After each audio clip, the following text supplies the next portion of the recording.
Hey, I'm Sal Vulcano, and this is Behind the Bit. Today, we'll be breaking down some of my favorite bits from my special Terrified. A lot of people don't know this because my shirt got commented on a lot that I wore in this thing.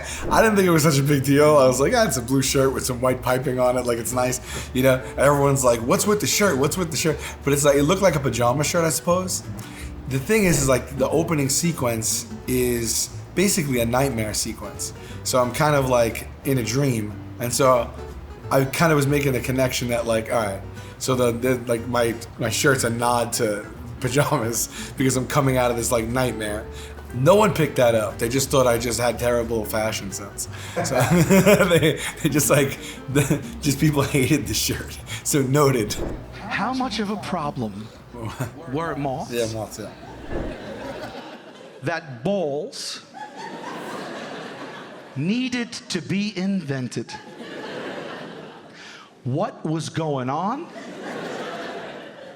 before the balls? Yeah, like most of my special is stories and observations mixed in there. And I remember because I used to live with my grandparents, and they were just loaded up with them. My biggest claim to fame on this joke is that Gary Goldman told me that he wishes he wrote that joke. Gary Goldman's like, come on, I put him on a pedestal, you know. So when you get a compliment like that from someone like him, I was like, oh man, I'm taking that one with me. But yeah, people seem to like it. I was happy. I wanted to get like actual bits in there, aside from stories. I think we struck a good balance.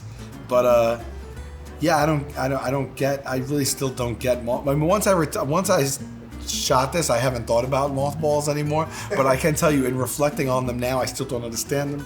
I don't know really how they do what they do and why. They definitely are the same exact thing as a urinal cake. I think I looked that up. So I don't know, you know. I don't. And if you think about it, I've never seen a moth at a urinal. So yeah, it doesn't make any sense to me either. That I don't want to just rehash the bits, but honestly, if I'm being honest, like I don't get it. Like they eat clothes, but like they've been around since prehistoric era. Like, right? So it's like, what were they eating and why did they? When I have these thoughts, sometimes I'm just like, it's like, sometimes it's so hard to write a bit. You know what I mean? Like and then sometimes I just have a thought like that and I'm like, thank you. I think it's, you know, I'm like, I think it's funny. I'll try it out. Yeah. Mayhem? Just people roaming the streets, glazed look on their face, tattered clothing, like, don't go in there! It's a proper shit show and we don't yet have a solution.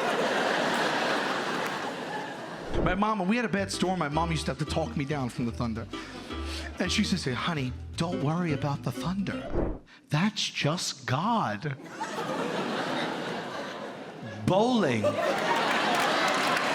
You've heard that? Yeah, you've heard that? Why are you applauding that? Why would you applaud that? That's a sack of shit lie right there. Why do we do that to children? Don't lie to me. Tell me the truth about thunder. The truth isn't bad. There's no need for a cover-up. I have kids now, so I'm consciously not lying to them, especially when it's completely unnecessary. I just didn't get that too. It's just, you could, like, why wouldn't you just say what thunder is? Like, arm me with the truth. Yeah. It doesn't make any sense to bring God into it, and it's silly. And then I'm going around telling people it's God, like I have this knowledge that I have to impart on people, and I got mocked in school bad, yeah. But I took that information to school. I got my ass handed to me. I walked into school that day like a confident meteorologist. So I was like, you guys are scared of this? That's just God and his good time pals.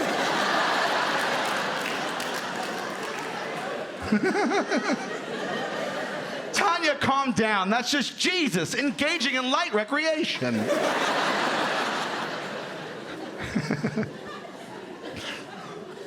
You should be less concerned about the thunder and more concerned that he's up there taking a load off while you have Crohn's. Everything rattled me as a kid, okay? I was born in 1976, and for most of 1987, I was terrified that the rhythm was gonna get me. You can talk amongst yourselves. You can explain it. I'll wait for you guys to just... If you don't know what I'm talking about, there was a smash hit song in 1987 called The Rhythm Is Gonna Get You. It was by Gloria Estefan and the Miami Sound Machine. It's a very aggressive song. I know that tape. I know every song on that tape. Every single song. I could sing them all right now. But yeah, I was a scared kid. Yeah, I really. My mom wasn't pleased. She found the humor in it, but like she was upset that I outed her.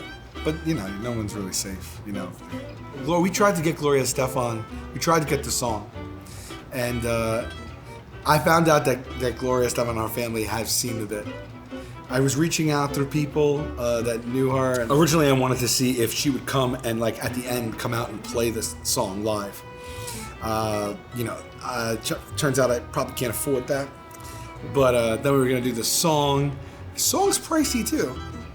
Yeah, and ultimately, I don't know if I made a mistake, but I wanted to go with, so the music in that special is by this band called the Budos Band, Budos. They're all my friends from back home from Staten Island, and they're this Afro funk band, and they're like one of my favorite bands of all time. And I wanted to, ultimately, I was like, it would be cool for Gloria, like Rhythm Is Gonna Get You to play, but I wanted to rep Staten Island and my boys, you know, and I love their music, so, and it's like, it's what I listen to, so I felt it was more personal.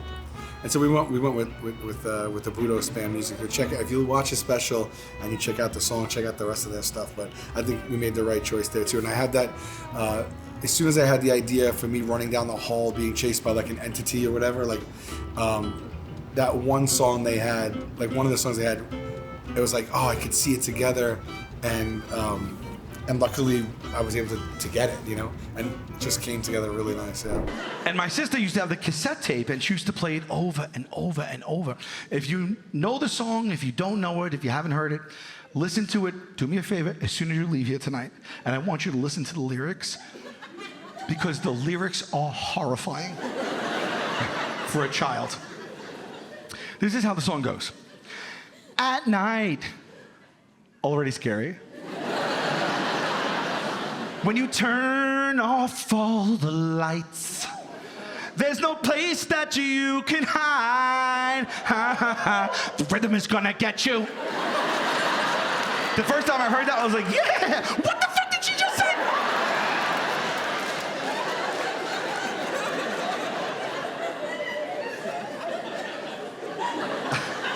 I'm not prepared. In bed, throw the covers on your head and pretend like you are dead. The fucking rhythm's gonna get you. I was sitting next to a couple, a guy and a girl, two people. They ordered 2 large pizzas and they finished them. 2 people, they ordered 2 large pizzas. They finished all but a slice, okay? You ever sit next to people that are having a conversation and you're listening, and what they're talking about, the words coming out of their mouth are so ridiculous that you feel in your heart that you have to butt in on behalf of society. At the end of this meal, the woman turned to her husband and she said, "Hun." I was touring this hour, and so this happened in Chicago, but when I was touring, I used to just say, you know, I was in Chicago, and I'd tell it like this, and then it's one of the reasons I wanted to, Chicago was on my radar for it, because I wanted it to be authentic. But when I would go on tour, I realized somewhere along the line, I might as well just say I was in this town last, and so whenever I was in a city, I would change it to be that last time I was in this city, this happened to me. It just hits better. You make the connection with the audience. They don't need to, you know, the important thing was that it happened, but like they didn't need to know. So then when this came out in the comments, I just was like, he said this happened in Madison, Wisconsin. He said it happened in Chattanooga. He said it, you know what I mean? And I'm just like, oh shit. So they all have me, and I just was like, I'm sorry guys, but it happened in Chicago. I did what I needed to do for you in that night, in that moment. Yeah. I did in every single city. I went onto Google Maps, I swear to God, right before I walked out, and I like zoomed out, and I picked like the funniest sounding city within like 100-mile radius. I did it every single night, like 100 cities. Yeah. I mean, it didn't take too much. That's fun, man. That's But fun. yeah. Don't even get the car. We'll walk it off. I was like, walk it off? Bitch, I hope you live in Kalamazoo because crunching some numbers, carry the two, you need to get going. You two need to leave now. Walk it off. I suggest a sensible shoe and a canteen. You have so far to walk. Walk it off. She's talking about it like it was a Charlie horse. I just watched you two eat 15 slices. A serving is one. A couple of weeks ago, my young niece, she didn't feel well, and my sister took her temperature with a laser gun. Beep, you seen that laser gun? Beep, yeah, you seen it? Yeah. Where was that technology in the 70s? There was a planet full of children that could have used that technology in the 70s. And I see young people in the audience, and I don't even know if you know what I'm talking about. I don't know if you know what we went through. Yeah. That's, I don't know if they still do that. It doesn't seem like there's a need to. Like, I have a gun now. I put in my kid a temperature gun. I have a gun I put right up to my son's temple. And he's one, so he doesn't understand the fear. But, like, yeah. No, it goes in their ear, and it's like immediate. And, man, what a great technology really, is good, I hated when this used to happen. I remember one time when I was little, I don't know, my sister's like, I have 3 sisters. One of my sisters like 3 years younger than me. And I guess she was maybe like, I want to say like 4, maybe I'm around 7. And I don't remember the exact reason why, but my mom had to put a suppository up her ass, So I guess medicine or whatever. It's like when you have kids, sometimes it's got to go up the ass. And nobody wants that. Even at 4, you don't want it. You kind of know what's happening because maybe you've gotten one in the past, and you're fighting, and then they got to kind of like hold you down and do it. And I remember my mom and dad were trying to put a suppository of my sister, and she was like fighting and didn't want to do it and everything. And I felt like, even when she wouldn't even answer me in the middle of the night. All I'm saying is just answer me in the middle of the night. That doesn't take a lot of effort. You don't have to be mean in that moment. I'm vulnerable. You say no. But meanwhile, I felt my responsibility as a sibling to defend her with this suppository up her ass. And so I would keep running in the room and shutting the lights. And then my parents would chase me, and I'd run down the hall, then they'd get it down again, and they were like, all right, I'm going to do this. And I run and I shut the light again. And I did it like 10 times, and they locked me in my room. And then I just heard her screaming, and apparently they did it, so. But yeah, I was ride or die for her. It's a shame. But when you sneezed or when you had the sniffles when I was little, they had to get up your ass very quickly. Nobody talks about that. I feel like it didn't need to happen. No one talks about it. Let's talk about it now. I don't know why the common cold in the 70s was so closely related to sodomy. I don't know why my word to my mother that I didn't feel well wasn't good enough for her. Like I said, when you sneezed in 1978, it got real weird real fast. I used to sneeze in the closet for fear of retaliation. Seriously, I was like, you are never getting me. I will eat an apple every day and I will sneeze amongst these coats. For the younger people, this is how it would go down when I was younger. My mom would feel my forehead and be like, he feels hot. And then my dad would be like, yeah, but how hot? Hear me out. Why don't we stick this glass rod up his asshole? Really get to the bottom of it. Family Feud. The celebration by these families at the end of the Fast Money round, it doesn't match the winnings. The families need to tone down the showboating right away. We got game shows giving away millions. This damn show has been the same price for 23 years. I looked it up. It's $20,000. Split amongst 5 grown adults. Taxed. Let's hotel and airfare. These families are coming on the Feud. They're dominating. Everybody's losing a few $100s. Women are up there kicking their heels off. Guys are flicking each other in the nuts. Steve Harvey's doing the Dougie for $1,900. This is true. So, honestly, my favorite game show is Family Feud, and I've had this thought forever. And this was originally part of another bit, and then I kind of formulated this bit that I closed the show with, which is like, kind of like it's going from this special's going from like my childhood through my adulthood, and then the very last bit is a current bit, which I kind of wanted to end on something that felt current and not evergreen. And so I talk just a little bit about the state of comedy and how like people take big swings and big risks, but that's not who I am. And then it's really just a setup to get into this very, very trivial stuff that pisses me off. And that was one of them. And I tried to get, so there's a joke in here where in The Price is Right, I just can't stand when they say like $1. I just think it's like, I think it's cheating. So it's just nonsense. But when someone's like in The Price is Right, like 600 and the next person does like 601, that infuriates me. Like, and I feel like, and I've tried to get on The Price is Right and I never got called down, but if I was down there and someone did that to me, I really don't think I would reserve my comments for them. I would say something to them live on television. But I watched this in real time, the 6601, and I was furious. And so I rewound it and I recorded it and I took a picture of that moment, and I was gonna try to get it in the special. A picture of at the end of 600 and 601, I had the people like at the thing and I couldn't get it cleared. But I really wanted to, put it in, but they wouldn't give me the thing right. But I love game shows. Yeah, I mean, I feel like the dream is to be on The Price is Right, because it's like that showcase showdown and the spinning of the wheel. I've spun the wheel. I went backstage and spun the wheel.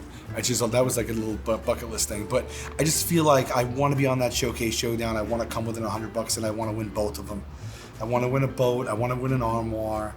I want to win a billiards table. I want to bring a jet ski, maybe even a coffee maker. Like, I like the randomness. But I would say that I've been offered to come on Family Feud for the charity and stuff, and 2 times I missed it. I was supposed to go up against Bobby Lee and his crew and Santino and stuff, and I couldn't do it. So I'm waiting to go back on Family Feud. But Family Feud, it doesn't just rest in my hands, and you wouldn't believe me when I tell you that the amount of time I've put into hypothetically who my 4 other people would be, because I can't go on my favorite show and not dominate.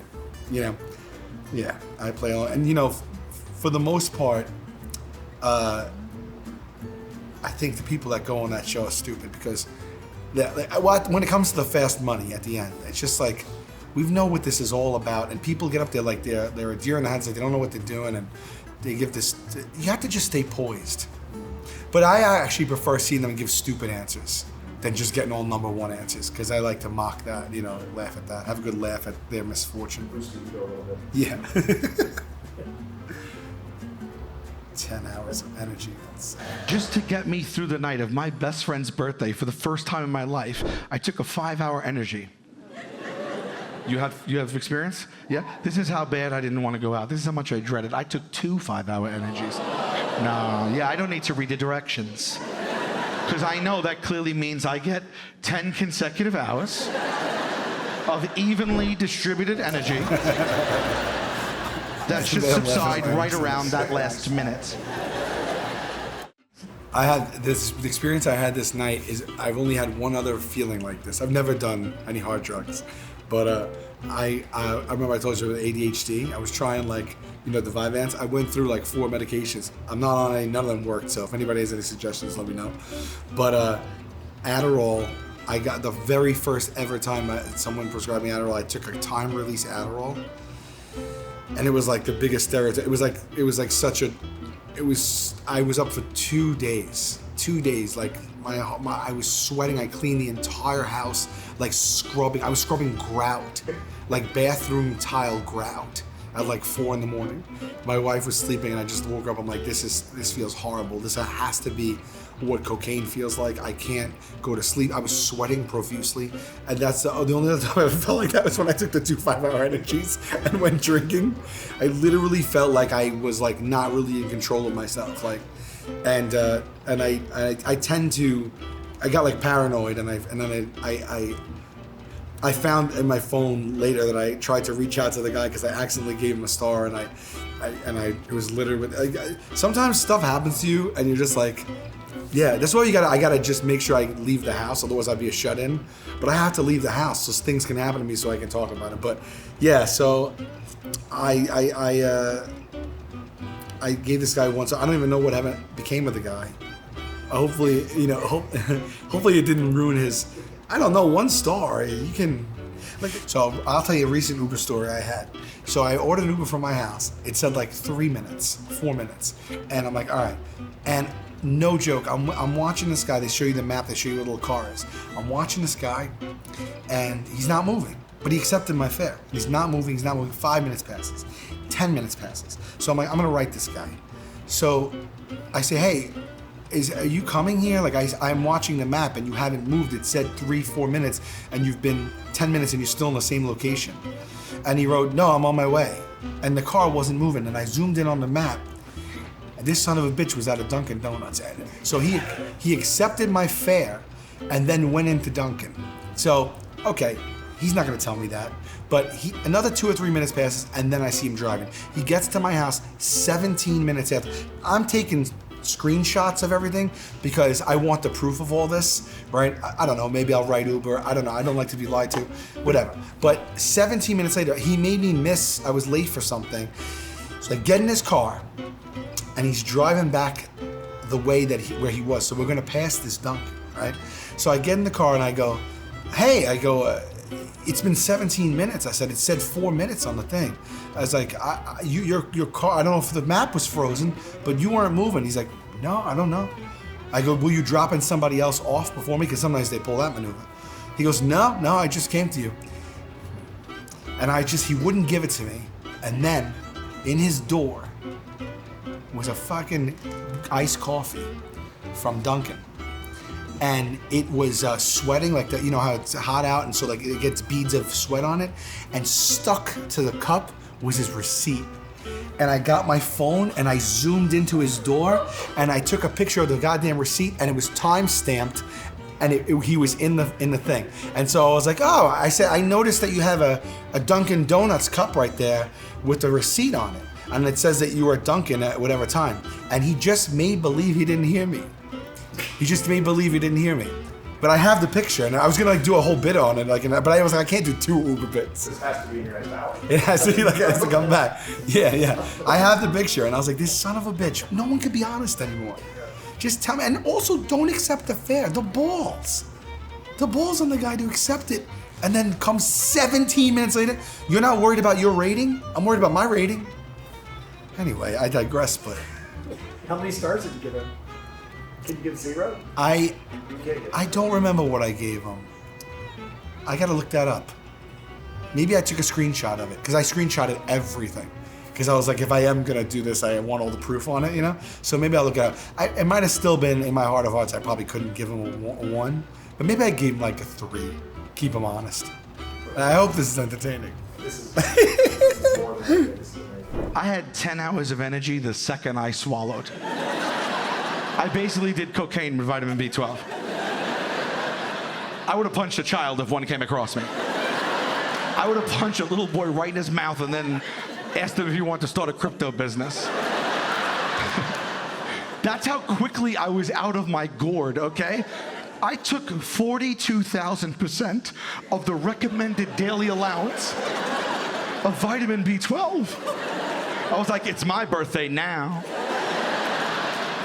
Come see me on tour. All dates always being updated and listed at my website, salvulcanocomedy.com. We have a new show on TBS called Foul Play with Anthony Davis that started premiering just now. We're filming season 13 of Jokers at the moment. And stay tuned for a new talk show I have coming out called Manouche, and that'll be on YouTube in the next month or so.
I chose Chicago for the special because I love Chicago. Matter of fact, I was here 4 years ago. I was out to get lunch, and I had an experience here in Chicago that I have never been able to get rid of, really. I haven't been able to shake it. I was sitting next to a couple, a guy and a girl, two people. They ordered 2 large pizzas, and they finished them. 2 people, they ordered 2 large pizzas. They finished all but a slice, okay? You ever sit next to people that are having a conversation, and you're listening, and what they're talking about, the words coming out of their mouth are so ridiculous that you feel in your heart that you have to butt in on behalf of society.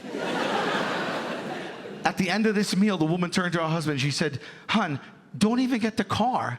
We'll walk it off." I was like, walk it off? Bitch, I hope you live in Kalamazoo, because crunching some numbers, carry the 2, you need to get going. You 2 need to leave now. Walked it off. I suggest a sensible shoe and a canteen. You have so far to walk. Walk it off. She's talking about it like it was a Charlie horse. I just watched you 2 eat 15 slices. A serving is 1. I didn't say that.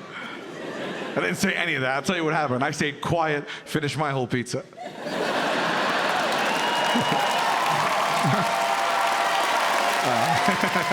I didn't say I was walking it off, though, so probably still is with me, as a matter of fact. As soon as she said that, I jumped on my phone. I had to. I Googled it. The average pizza, 3,200 calories. That's without toppings. She had 2. Let's not even talk about those. You got to understand something. We walk 3 miles an hour as human beings, and in an hour, we burn 160 calories. Which means that the woman from Chicago would have had to walk for 20 hours. 20 hours or 60 miles. That's the math. I've done it many times. I've been alive for decades, okay? I lived in 7 locations. They've all been within 9 miles of each other. This woman has to walk the length of the Great Lakes because she wanted double sausage. I have regretted not saying something to this woman so badly that I think of her in my regular life. For 4 years, I have thought of this woman from Chicago. I think about her in the shower, when I'm trying to fall asleep, you know? I think about her when I walk. And I flew into Chicago yesterday, and I got like PTSD. I was like, Chicago, the woman!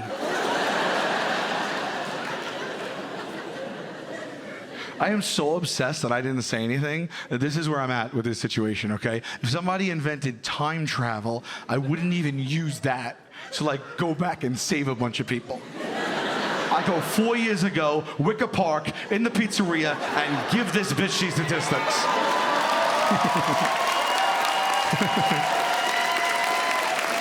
1:18 p.m. I kick the pizzeria door open. I go, excuse me, miss, I'm from the future. Are you prepared to walk until around this time tomorrow? No? Well, then everybody in the pizzeria thinks you're being very unreasonable. Then I turn to myself and be like, you too, put it down. It doesn't come off.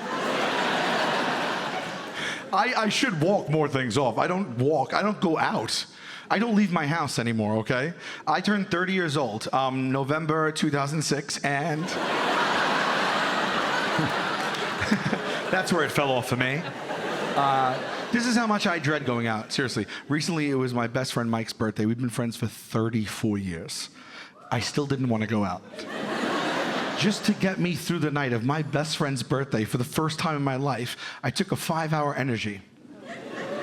You have experience? Yeah? This is how bad I didn't want to go out. This is how much I dreaded. I took 2 5-hour energies. No, yeah, I don't need to read the directions. Because I know that clearly means I get 10 consecutive hours of evenly distributed energy that should subside right around that last minute. I had 10 hours of energy the second I swallowed. I basically did cocaine with vitamin B12. I would have punched a child if one came across me. I would have punched a little boy right in his mouth and then asked him if he wanted to start a crypto business. That's how quickly I was out of my gourd, okay? I took 42,000% of the recommended daily allowance of vitamin B12. I was like, it's my birthday now. We went out, we drank heavy on top of that.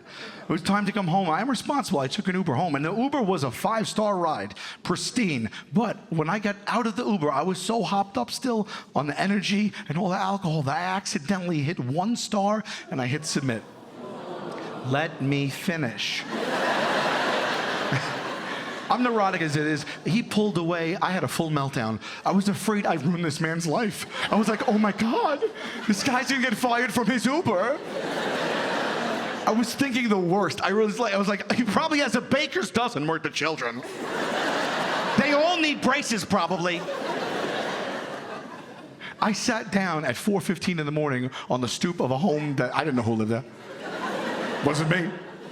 And I swear to you, these words came out of my mouth. I went, oh my God, this guy's kids. And I realized at that moment, I'll go in the app. You can write to them if you have an issue. So that's what I did that night. I went into the app in that state of mind, in that condition, and I wrote to Uber to save this man and his children.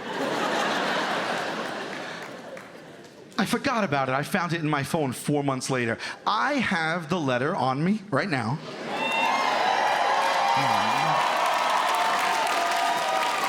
I'm going to read this to you guys. I need you to keep a few things in mind, okay?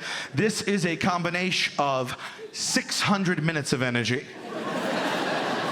Tito's handmade vodka, and autocorrect. Autocorrect does some of the heavy lifting here. It starts off like this. To oobs it may concern. Next sentence. Everything's going great! All caps coming in hot. Coming in hot on that second sentence. All caps, 5 exclamations. Why am I pissed off all of a sudden? What happened between the first and second sentence? It's not like someone at Uber was like, you know, sir, I'm sorry, it's too late. We just got word his daughters are all selling their bodies. Also, it's 4:15 a.m. and I'm trying to reach a human up at the Uber office. So it is not going great. Croutons, that's the next sentence. That's the subject, the verb, and the predicate. Croutons, fucking period. Croutons is what I told them. I said croutons. Croutons. I have a major emergency here. This guy's kid's teeth hang in the balance. I told them croutons. Call a meeting, figure it out. I thought about croutons. I thought about that sentence for a while too, because what autocorrects to croutons? What the hell was I trying to say? That the iPhone 11s was like, no, trust us. He means croutons. That's what the boy means. Yes, we here at Apple believe the boy meant the cubes of bread you put in your salads and your soups.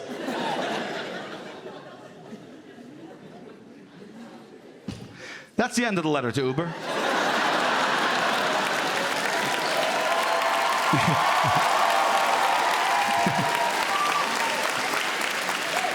If you're paying attention, I didn't even mention a star.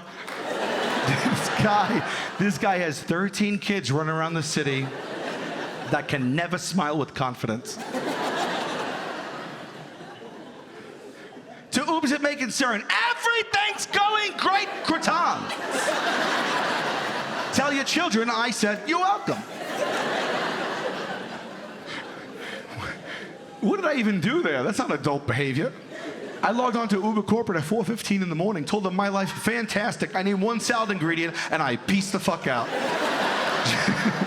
Never to be heard from again. Because I told you, I found out my phone 4 months later, was mortified, switched to Lyft, been using Lyft ever since. In my head, that is printed out and it's taped to the wall in the Uber office. It must be. I feel like they use it for training purposes.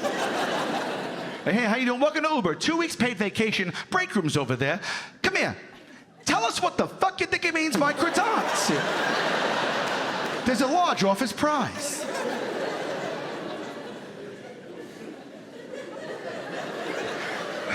No, you laugh, but I could have helped those wonky-toothed little bastards. I failed. I live with that. I feel bad about it, okay? Because you have to, when you're in a situation where you could help children, you do it. Everyone knows that.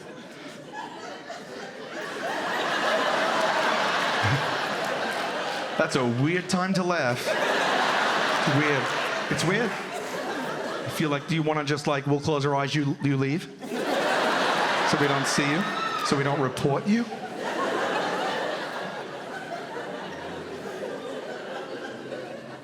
A couple of weeks ago, my young niece, she didn't feel well, and my sister took her temperature with a laser gun. Beep, you seen that laser gun? Beep, yeah, you seen it? Yeah. Where was that technology in the 70s? There was a planet full of children that could have used that technology in the 70s. And I see young people in the audience, and I don't even know if you know what I'm talking about. I don't know if you know what we went through. But when you sneezed or when you had the sniffles when I was little, they had to get up your ass very quickly. Nobody talks about that.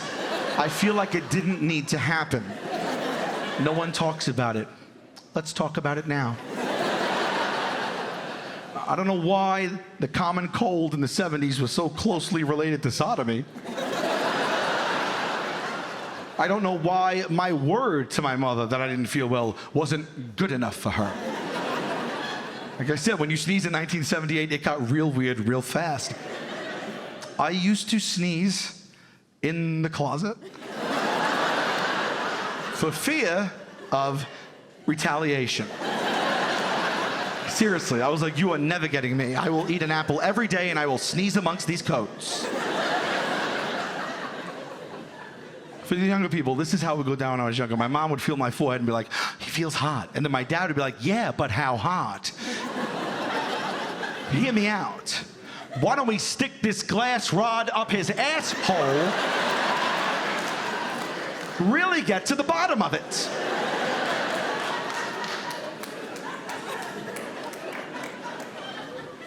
At that point, you are doing more damage than the cold. Common cold goes away 2-3 days. Forced penetration sticks around.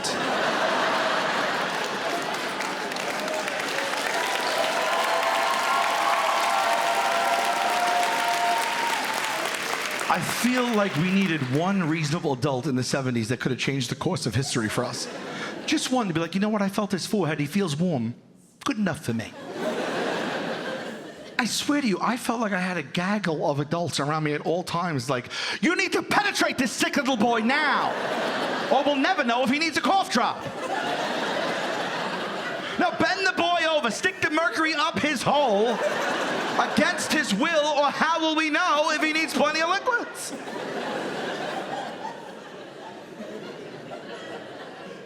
I know some of you are saying, what about under the tongue? No, I was one of 4, okay? I don't know who was reamed prior. You start with hole, you stick with hole. Under the tongue is no longer an option. It's a glorious time for temperatures, so soak it up, really soak it up. Because one day my children are not gonna know what I went through, and I thought about it, and I do not think that is fair. So I will split the difference. I will take their temperature using the laser gun, but I will shove that up their fucking ass.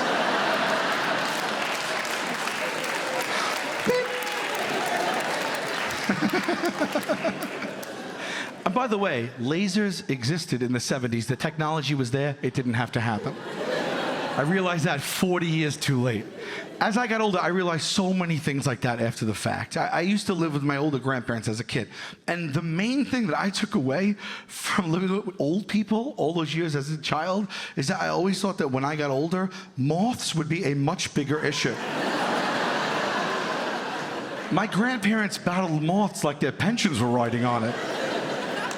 Seriously, there were so many mothballs piled in my grandfather's closet that I thought that when I got older, moths might be a legitimate hurdle that I was supposed to overcome in my life at some point.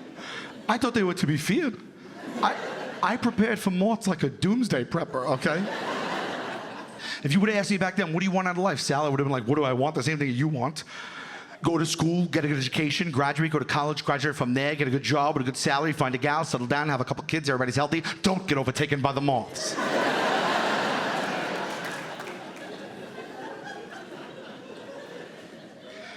How much of a problem were moths that balls needed to be invented? What was going on before the balls? Mayhem? Just people roaming the streets, glazed look on their face, tattered clothing, like, don't go in there! It's a proper shit show and we don't yet have a solution.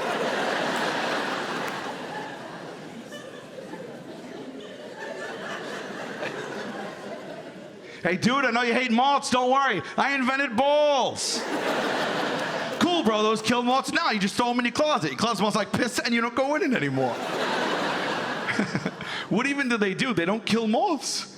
They just smell like urinal cakes. What kind of business model is that? Honestly, at the end of the day, what's worse? What's worse? Someone be like, oh my God, Sal, you have a little hole in your lapel. Or let's make a run for it. Here comes the human golden shower. Just walk around smelling like piss? Give me the holes.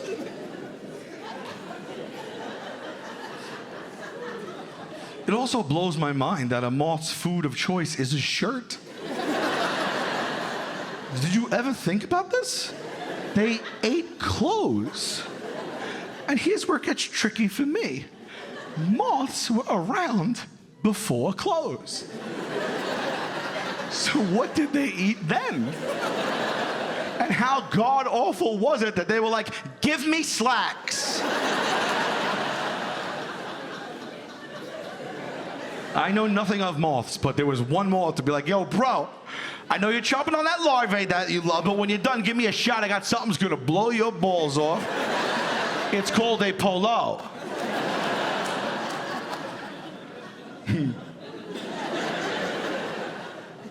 I feared thermometers, I feared moths, thunder.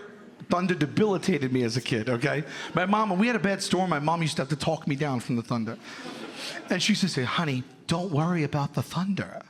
That's just God. bowling. You've heard that? Yeah, you've heard that? Why are you applauding that? Why would you applaud that? That's a sack of shit lie right there. Why do we do that to children? Don't lie to me. Tell me the truth about thunder. The truth isn't bad. There's no need for a cover-up. Just, it's a cold front meets a warm front, boom, boom, you got some thunder there. You tell me, you fill my head up with fables? You fill my head up with fables. You tell me it's God bowling. I took that information to school. I got my ass handed to me. I walked into school that day like a confident meteorologist. I was like, you guys are scared of this? That's just God and his good time pals.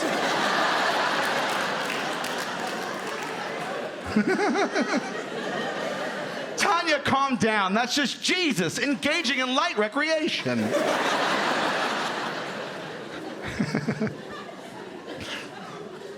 You should be less concerned about the thunder and more concerned that he's up there taking a load off while you have Crohn's.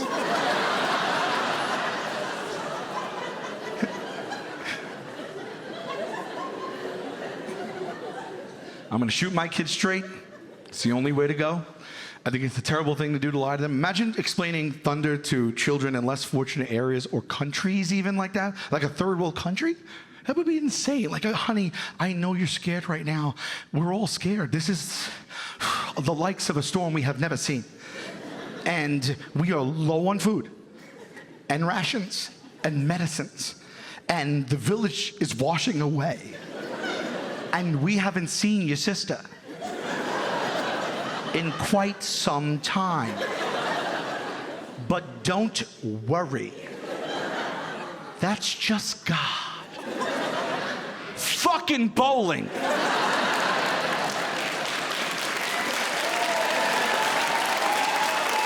Yeah.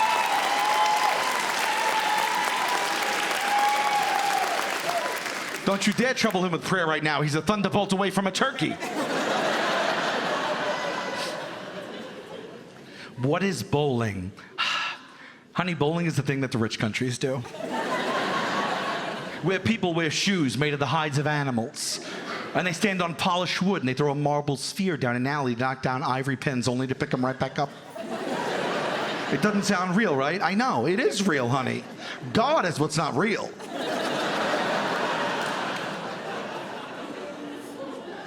Oh, I knew that would split the audience.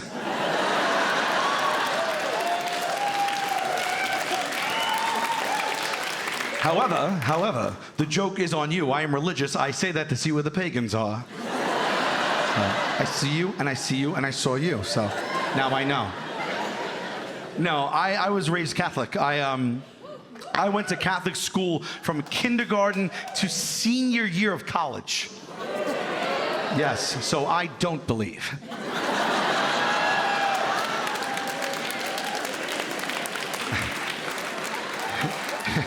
It's not anything profound. It's just that if you believe in heaven, you have to believe in hell. That's the yin yang. That's the rule they set up. I don't want to believe in hell, so I choose not to subscribe.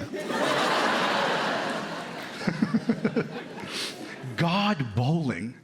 We will say anything to kids. We don't even care if it sounds believable in the least. The tooth fairy. The whole concept of the tooth fairy is cuckoo bananas. It sounds like an acid trip. You know, when I found the tooth fairy was a nightmare situation for me. I found out about the tooth fairy the day I lost my first tooth. Not a year, not a month. They forgot to tell me. I found out the day I lost it. I'm 6. I have to process this information by nightfall. I couldn't believe what I was hearing. I was like, Dad, let's just get this out of the way. A woman is going to access the home this evening. Despite the locks. To take a piece of my mouth? And you're signing off?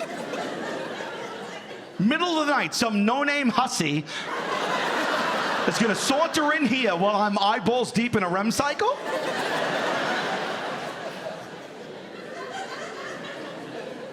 No name, by the way. No name. That's not a red flag. She only goes by her job title?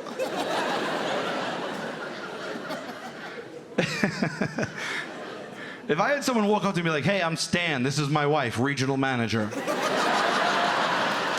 I'd be suspect of Stan and Reg right away.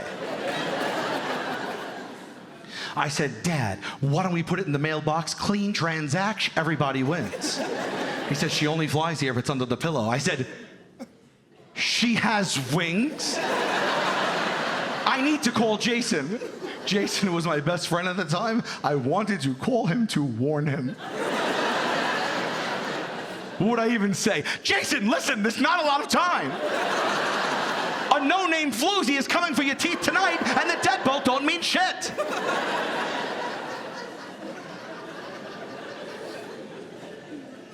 I said, Dad, we don't know this woman. What if she's having a bad day? She comes in here and she starts taking other body parts. Like, what if she got up on the wrong side of her cocoon and she comes in and she's just like, she takes my kneecaps. Now I have no caps. Dad, now I have no caps. Are they baby caps? Will I get these caps back, Dad? How much will I get for these caps, Dad? I had extensive questions about the caps.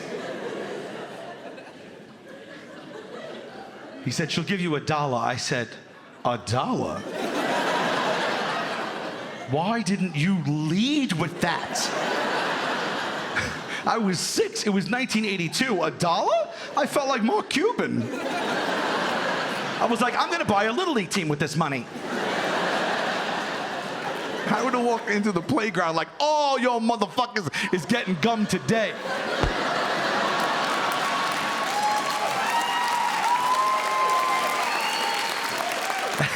I said, you know, let's try to go to sleep. All right, $1. So that was the motivation.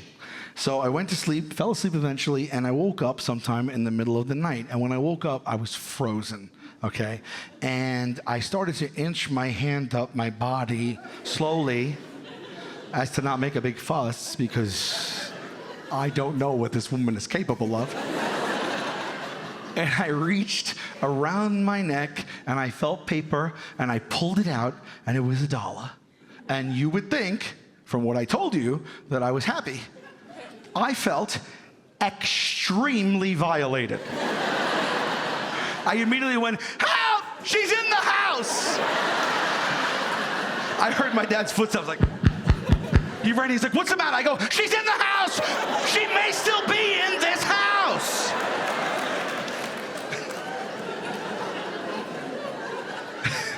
I said, get my tooth back! He couldn't calm me down. Hysterics. He had to take me out of my bed at 2 in the morning. He walked me down the hall to the kitchen, and he showed me. Right on the kitchen counter was an envelope. He opened it, and my tooth was in it. I believed in the tooth fairy for 4 hours. He still couldn't calm me down. And I'm like, no, I'm just crying, I'm flailing. He's like, look at me, stop. He's like, Sal, I just showed you the tooth. You're okay. I did that. I'm the tooth fairy. That's your tooth. You don't have to worry. You gotta understand something though. I was 6 years old. It was 2 a.m. and I was dealing with a lot of trauma. And I received that information not as there is no such thing as the tooth fairy.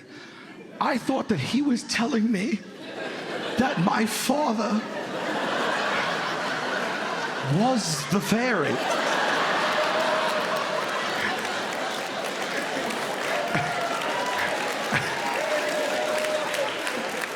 I went,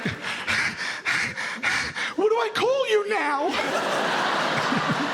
That's how confused I was. I forgot about the fairy for a second. And my main concern was, well, how shall I address this man going forward?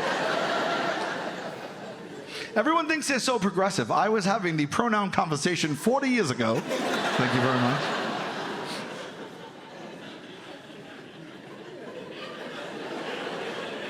I know now he's not the fairy. He's one of our helpers. Everything rattled me as a kid, okay? I was born in 1976, and for most of 1987, I was terrified. that the rhythm was going to get me. You can talk amongst yourselves. You can explain it. I'll wait for you guys to just... If you don't know what I'm talking about, there was a smash hit song in 1987 called The Rhythm Is Gonna Get You.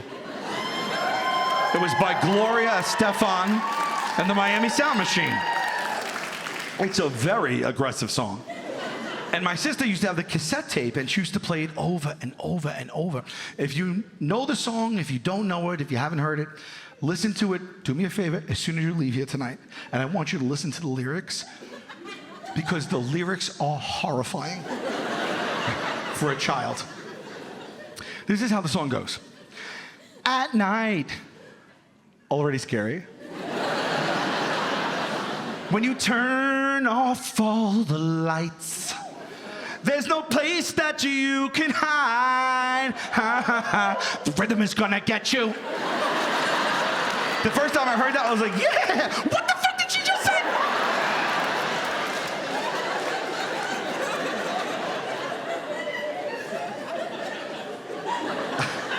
I'm not prepared. In bed, throw the covers on your head and pretend like you are dead. The fucking rhythm's gonna get you.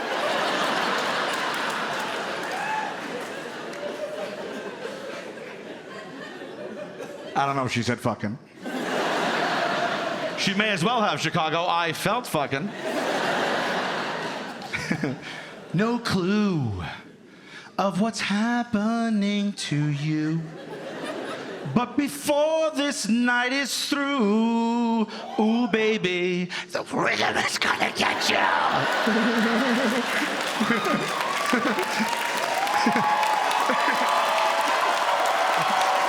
Thank you. All right.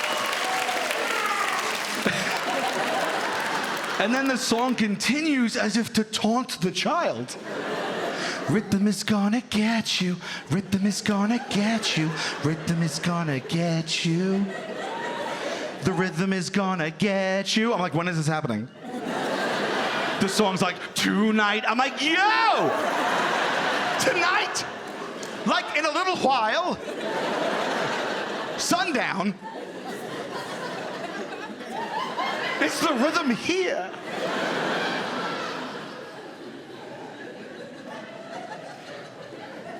Two biggest things I was afraid of in 1987, Freddy Krueger and the rhythm.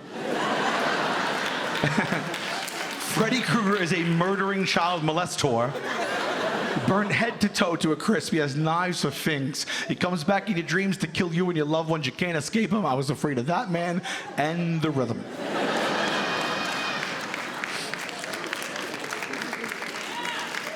I used to kiss my mom goodnight when I was little, and for like 6 months in 1987, I'd be like, Mom, I love you. I hope you sleep well. Also, though, might tonight be the night that the rhythm gets into the house and gets me specifically.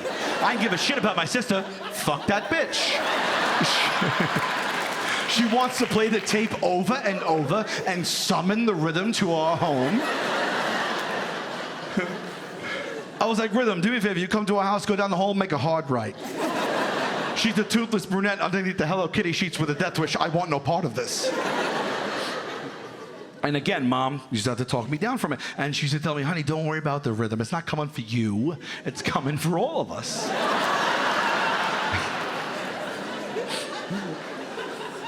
She doesn't do things the right way. No, she was like, honey, don't worry about the rhythm. It's a phrase, and when you get older, you will understand. But I promise you, you are in no immediate danger. And that's all I needed. I trusted my mom. That was fine. Put that to bed for me. Until the day that this woman used the rhythm against me. Me and my sister were fighting one day. My mom was like, guys, cut it out. Guys, I'm not going to say it again. And then she just went, all right, that's it. And she turned in one motion and swiped the phone off the wall. And she went, hello? The rhythm's on the phone. Maybe don't laugh at that. That's terrorism, you know. That's straight up domestic tea.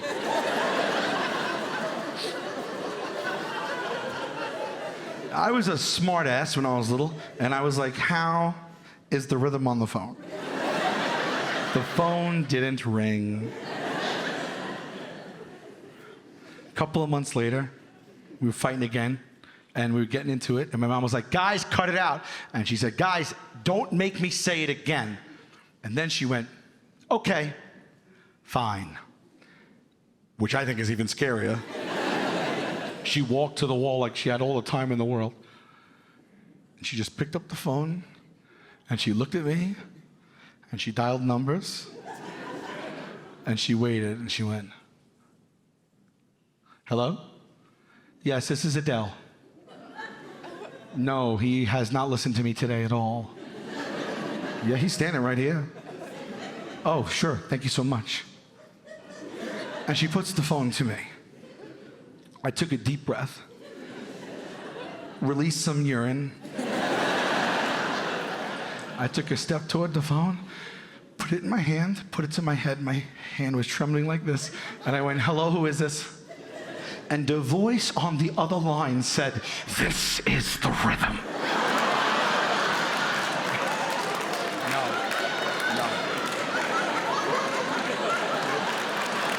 That is very wrong. You don't do that to a child. My mother should be in jail. Straight up penitentiary for that woman. You don't do that to a boy. That affected me deeply. How deeply? Happened when I was 11. I'm 47. It's a Saturday in Chicago, and we're talking about it. So.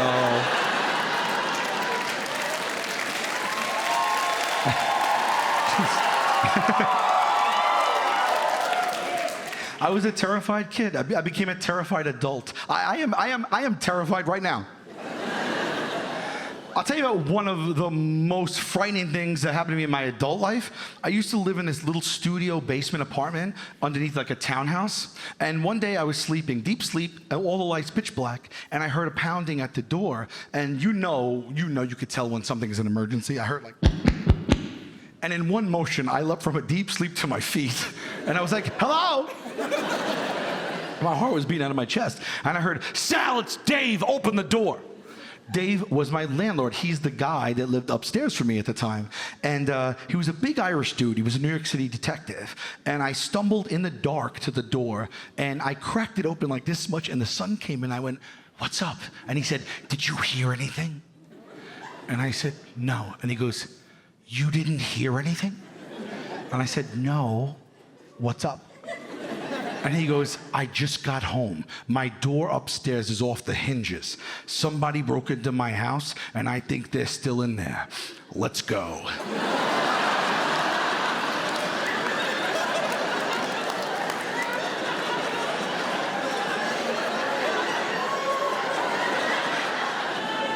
Let's go? I pay you. You're gonna drag me into this? You're a tenant? I'm a straight up civil. He didn't even wait for a response. He walked away. Like, I'm gonna help him.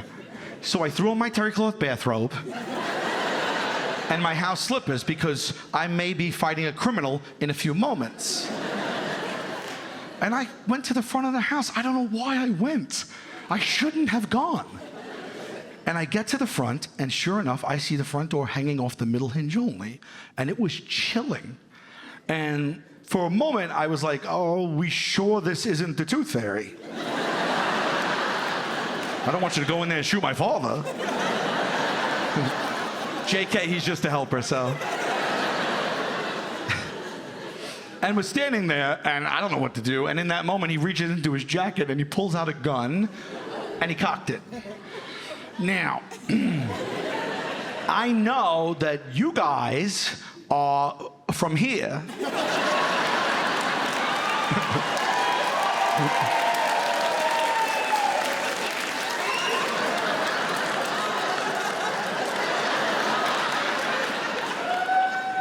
But I'm from there. I'm not used to seeing a gun in front of my face, not, let alone cocked and ready to go. And in that moment, he says to me with a serious face, he goes, I'm gonna go inside and I'm gonna secure the first floor. You get my back. And I said to him, I'm your guy. I don't know why I said that. I'm not his guy. I'm nobody's guy. I'm barely a guy. And he goes in, and the only way I could describe it is like what we see in TV and movies. I swear to God, he's technical, methodical. He's doing this stuff. I'm standing there like, I am very unclear of my role here. I'm dressed like I'm waiting for a massage. I couldn't do anything but repeat him. He was like, kitchen's clear. I'm like, kitchen's clear. Closet's clear. I'm like, all clear in the closet.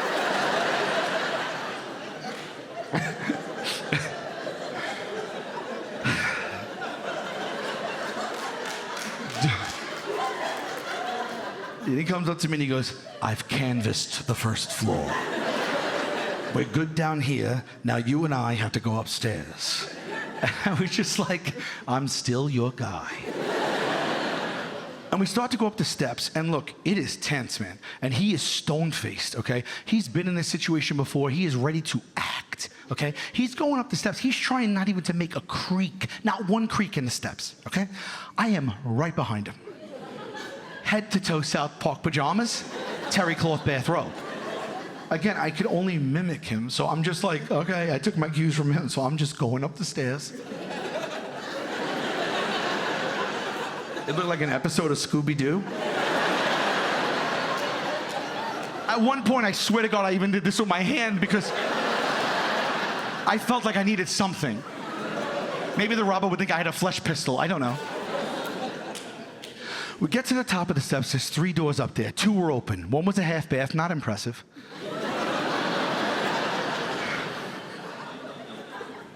The other was a spare bedroom, and then there was one closed door, which means, obviously, that if anyone is in the house, they have to be behind that door. And that means, obviously, that if something is going to happen, it's going to happen right now. I know we're laughing, but I want you to appreciate this. So if you could, for even one moment, try to put yourself in my slippers. I have been awake for 70 seconds. And I'm standing there like, how did I find myself here? A minute and a half ago, I was with a bunch of girls at the beach. And now I'm in a position where I could get shot. And I don't know what to do. And he leans in that moment, he goes, don't. He starts doing hand signals, sign language, whatever you want to call it, but I was like, why would you believe that I could interpret this? Can we please go downstairs and tiptoe down there and whisper about it? And before I could communicate to him that I don't know what I'm supposed to do, he turned and he kicked his own door open. It flew open and he ran in with the gun out like that. I got a surge of adrenaline I've never felt before in my life. Something came through my body, up my toes, out the top of my head, and I involuntarily yelled, "Pow, pow!"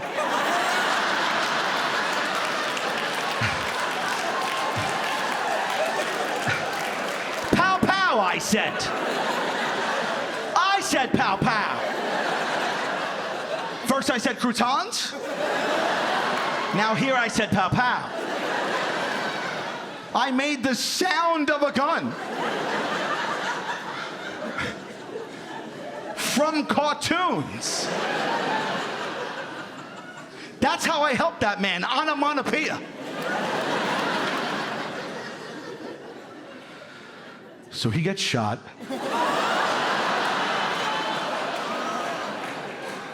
No. Could you imagine? He gets shot, I'm like, oh.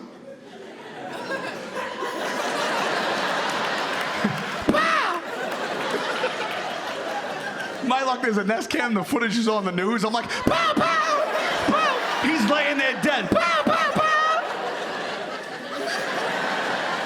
Kaboom. Slap. Tonight at 11, local pussy shot dead making gun sounds.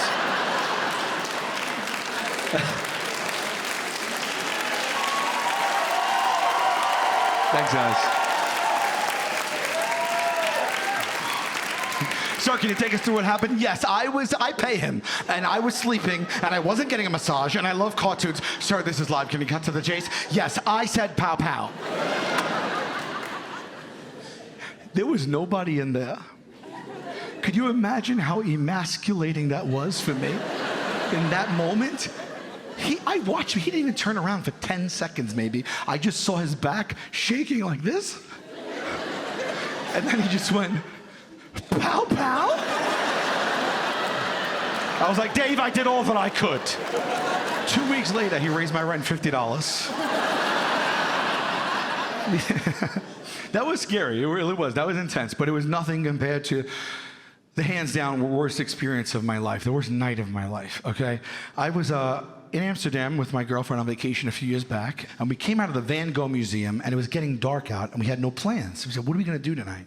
And by chance, across the street was the Amsterdam Royal Concert Hall. It was a beautiful old landmark venue, and right on the marquee it said, tonight only, the Amsterdam Symphony with guest vocalist Rufus Wainwright.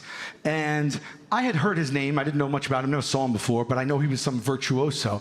Well, like, look at this. Specific to tonight in Amsterdam, that's what we're gonna do. So we run across the street right before it started, and we bought 2 tickets. And we're about to go in, and my girlfriend says, hun, we're in Amsterdam. Why don't we go smoke a little marijuana before we go in? It'll be that much more fun. Well, okay, but at the time, I didn't smoke marijuana. At the time. And I was like, I don't know. And she's like, well, when would there be a more perfect time to do it? And I said, okay, I'll be a team player. And so she runs across the street and she buys it wherever you buy it. And she runs back over and she hands me a bag. And I take it out and I light it. And I took 2 of the biggest hits I have ever taken in my entire life. And immediately I knew something was very wrong. She goes, oh my God, your face is pale white. I said, I know. She said, is there an issue? I said, a big one. She said, what's the matter? I said, I can't feel my arms. She's like, I'm sure you'll be fine. I said, I don't think so. She said, why? I said, because it is progressing. And I can't feel my legs. And then she's staring back at me blankly, and I was like, I need those. She said, hun, calm down, you're just high. I said, no, I've been high before in my life. This does not feel like that. I'm telling you, believe me, something's very wrong. And I looked down at the baggie that I was holding, and it said heroin. Yeah, I'm just kidding, though. But it did say hash, and I don't know what that is, but I smoked that shit. I smoked so much hash, I don't even know what it is. I know what a hash brown is, but it wasn't a hash brown because it was after 11 a.m.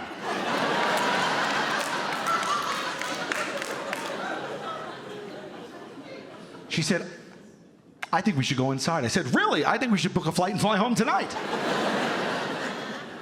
She said, no, why don't we go inside? I said, I don't think this is a good idea any longer. I am very unsettled.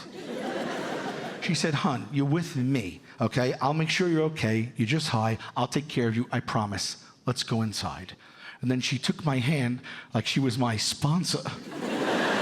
And she led me in, and I was just... no control over any of these, right? We get inside, we're in a vestibule. They handed out hot wine in there, hot wine. I never heard of hot wine before. I slammed 2. Slammed 2. She's not looking out for me, this woman. 10 feet away is the door to the actual theater. We walk in there, I look up, I go, oh, we made a mistake. It is gorgeous in there. There is crystal chandeliers, everything is gold leaf, the seats were velvet. It was 1,700 seats. Everybody in there was in a tux and a gown.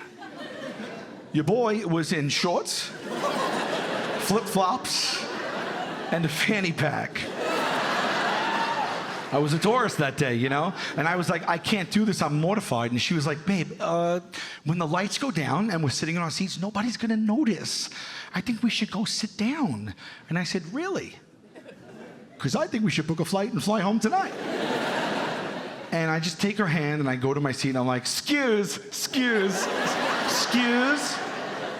And I get to my seat and I turn, and the second my ass hit the velvet, I went, we need to leave now. I want to explain something to you guys. This is hands down the scariest, worst experience of my entire life. Nothing was funny about it. I have trauma from this, okay? The only way I could explain to you how I felt was that I felt like I was having a million thoughts at a time. I couldn't process any of it. I didn't understand what was real or not. And I felt like I was going crazy and drowning and suffocating in my own thoughts. So laugh it up. And you just understand this. Every single thing that I said to my girlfriend, in my heart of hearts, I believed.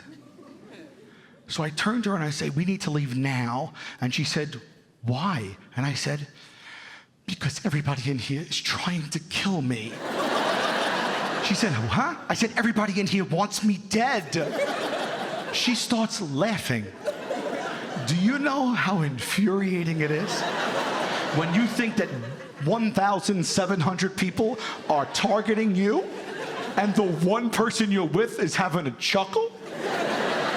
I was like, why are you laughing? She said, because it's funny. I said, it's funny? I said, you know what? I'm telling you as a courtesy. In a couple of seconds, I'm going to stand up. I'm going to scream at the top of my peak physical ability, and I am going to run away, okay? I'm telling you as a courtesy.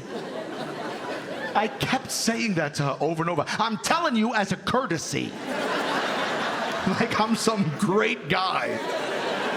She goes, you're not going to do that. I go, yes, I am. And I'll tell you another thing. A woman in a wheelchair has situated herself in the aisle we just came down. She's blocking it.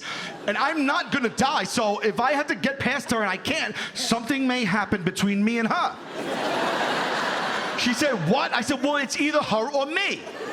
She said, no, it's not. You're not going to touch that woman. I said, yes, I am. And I leaned in for dramatic effect, I guess, and I went, and I've already made peace with it. Yeah. And in that moment, the lights went down, the symphony came out with Rufus, and they started the concert, and I was stuck there, okay? And I don't know if you've ever heard him sing before. This was my first time hearing him. His voice was otherworldly. It was like angelic. It really was something special that I hadn't heard before. And so immediately I started, to cry hard. And as I'm crying, I feel my throat start to close up. It starts to constrict, it's getting very coarse, and it started to hurt, and I couldn't swallow.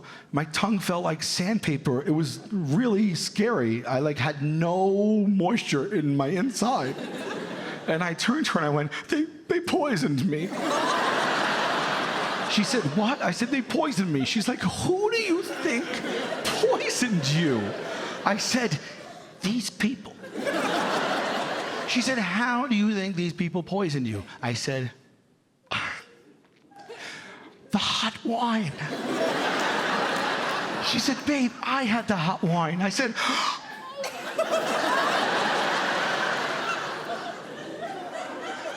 you're next. I was processing real grief. She said, babe, you probably have dry mouth. Why don't you go in your fanny pack and get yourself a Ricola? I carry them. So I looked down at my fanny pack, which a moment ago was at my feet, and I gotta tell you, Chicago, my fanny pack was probably 650 feet down, okay? I'm just staring at it for minutes like, how am I supposed to get down there? I'm only a man. This is a 10 to 15 man job with a ladder. And it took minutes, but I finally was like, I have an idea. I'll reach. And I threw my hand out, and I watched my arm extend 650 feet. Took 11 minutes. I was watching the concert like this.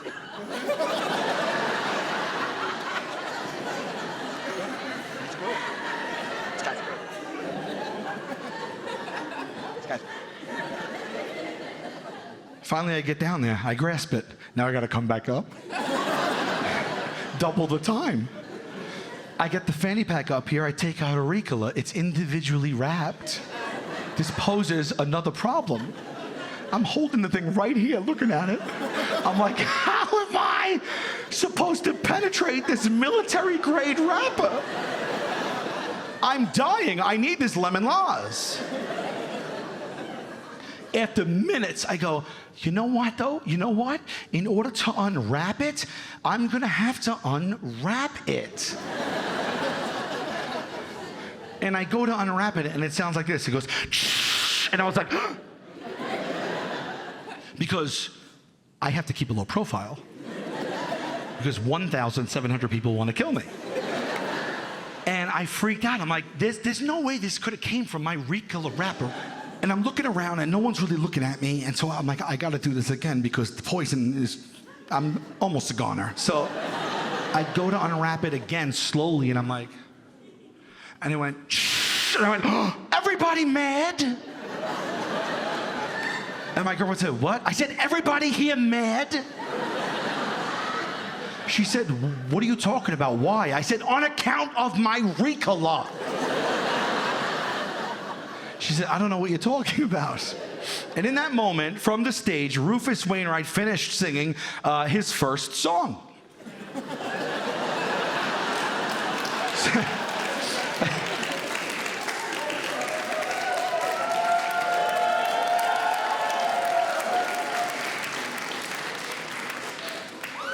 So it's been about 4 minutes. And he addresses the audience for the very first time with his non-singing voice. And he goes like this. Hello, Amsterdam! And I was like, what is going on? His singing voice didn't match his regular voice, and I did not have the mental capacity or fortitude to understand that in that moment. And I freaked out. I turned to the old man next to me, had white hair, a blue tux. I went, oh, is he gay? He is gay. He's a famous out gay man. Everybody in the theater knew that, but me, the old man, knew it. And so he shot me a look like I was a lunatic, and it freaked me out. I went, what? What? Am I gay? I asked the old man if I was gay. And I know, some of you are like, you didn't ask him if you were gay. Yes, I fucking did. I smoked hash. I promise you, Chicago, in that moment, I did not know who gay. And as I'm asking him, in my head, I looked to the stage, and Rufus Wainwright went, Ricola. And I turned to my girlfriend and I go, that must be a code word. We have to leave now. And she's like, it's the first song. I'm not leaving. And I was like, I will always love you. Excuse. And I get to the aisle and I see that woman in the wheelchair and I start running to her and I know I'm not going to get past her. So right before I magically pumped the brakes and I went, move! And she went, huh? And I went, huh? And then I threw my Ricola at her. I hit her right off the left tit. With a Ricola. I hit the woman in the wheelchair right off the LT with the R. I burst through the doors of the theater. I'm outside hyperventilating. I'm like, 30 seconds later, my girlfriend comes out. I said, take me to the hospital. She said, calm down. I said, no, I told you I was very unsettled. She said, hun, calm down. Take this water and drink it. Let the cold air hit your face for 2 minutes. If you still feel this way in 2 minutes, I promise you, it's on me, and I will take you to the hospital, okay? And I said, fine. She said, why don't you go in your fanny pack and get yourself a Ricola? I carry them. So I go in my fanny pack to get a Ricola, and there was none. There never was. What was in my fanny pack? Little totes umbrella, a couple of room keys, and condoms.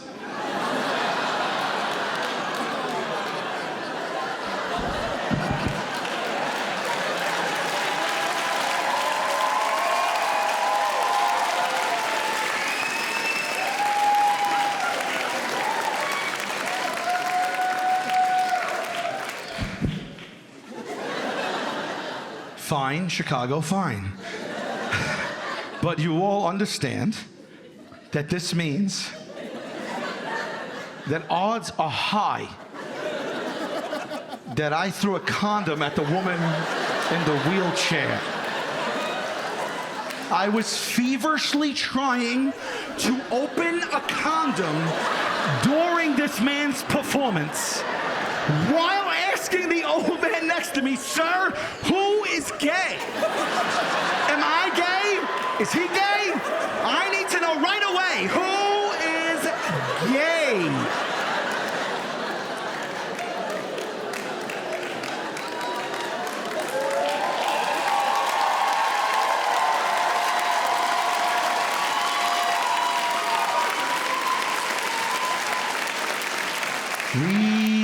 Ricola.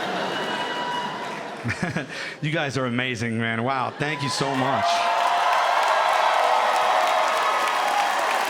Thank you, guys. Thank you. I love my job. I'm so happy to be here. I feel so lucky to be here, really. I love you. Thank you, guys. I will say, there are some of the greatest comedians in the world that get on this stage every night, and they tackle these very edgy, way more controversial subjects, night after night, with no safety net for better or for worse, knowing that these days it could be risky to their careers. And it's not easy. It's not easy to get up here and take really big swings at very touchy subjects and make it funny. And it's a really important thing, and I just want to give it up for those comedians that come on the stage every night and do that. Yeah. For real. But I'm not that guy. I'm more of a silly goose, you know? Come to my show, I tell you stories about my life, we go outside, I push into the bushes, we all go home. But I do have controversial opinions, I just never bring them to the stage. But this is my special.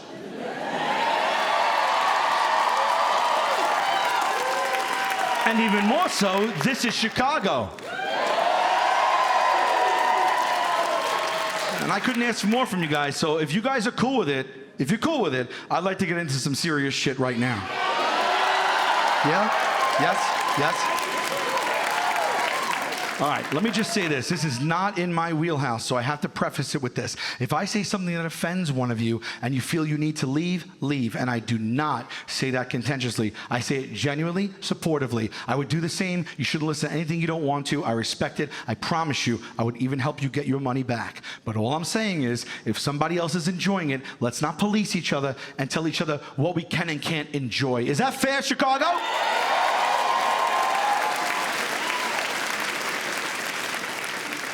Continental breakfast is a real piece of shit. Yeah, it is. Okay, if you need to leave, leave. Okay, because it's way more continental than it is breakfast.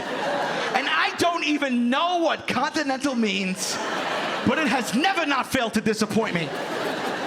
You ever check into a hotel, they're like, there's free breakfast down here in the morning. I'm like, oh my God, yes. They're like, it's continental. I'm like, I hope you and your family get into a car accident. Because all it is Earl Grey tea. Don't you put me on the elevator at 7 a.m. for Earl Grey. If you need to leave, leave. I'm going to keep hitting you with the hard-hitting topics other comics will not touch. Radio Shack closed down. I'm fine with it. Yeah. I'm sorry if I'm offending, but this is how you start a dialogue. You think the woman from Chicago stuck with me? I had an experience in a shack 10 years ago. 10 years ago, I walk into a shack, there was nobody in there as per usual. I walk in, there's one worker behind the counter. Are you getting what I'm saying? I walked into the structure, I doubled the amount of people.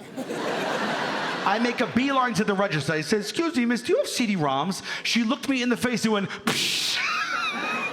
He said, CD-ROMs. I was like, who the fuck are you talking to? Are you making fun of me to my face to no one? This CD-ROM purchase is gonna keep the lights on in here. 2 years later, they went out of business. I don't think it's a coincidence. If you need to leave, leave.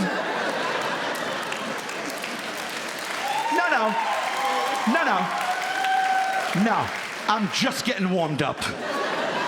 I got a bone to pick with all of you. Yeah, you thought you were safe? You're not. Because you're all guilty of something, and I really have had enough of it, okay?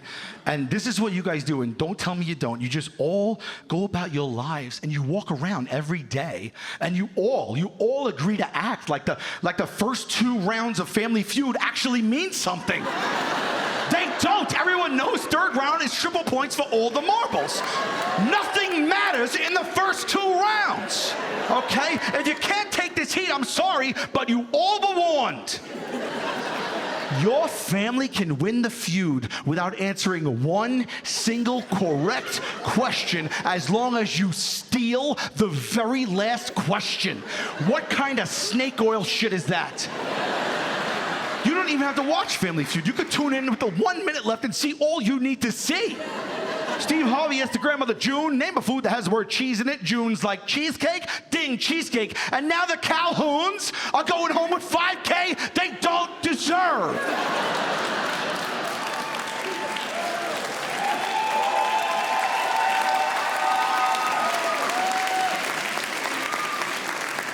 Yes, the grandmother's name is June Calhoun. Get over it.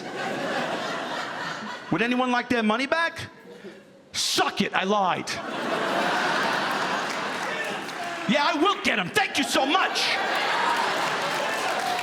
I'll tell you another thing I don't like about Family Feud. The celebration by these families at the end of the fast money round, it doesn't match the winnings. The families need to tone down the showboating right away. We got game shows giving away millions. This damn show has been the same prize for 23 years. I looked it up. It's $20,000. Split amongst 5 grown adults. Taxed.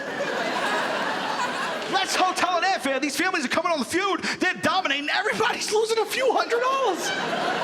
Women are up there kicking their heels off. Guys are flicking each other in the nuts. Steve Harvey's doing the Dougie for $1,900.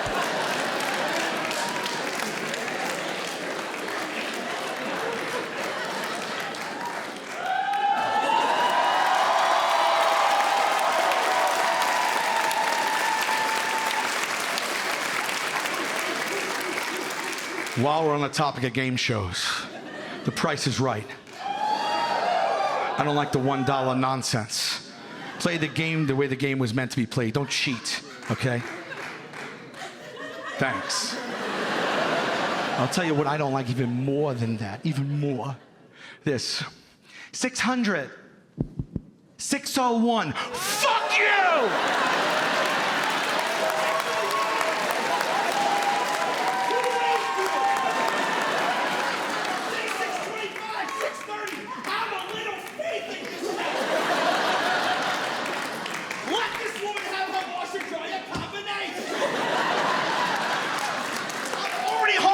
From work, I don't need this.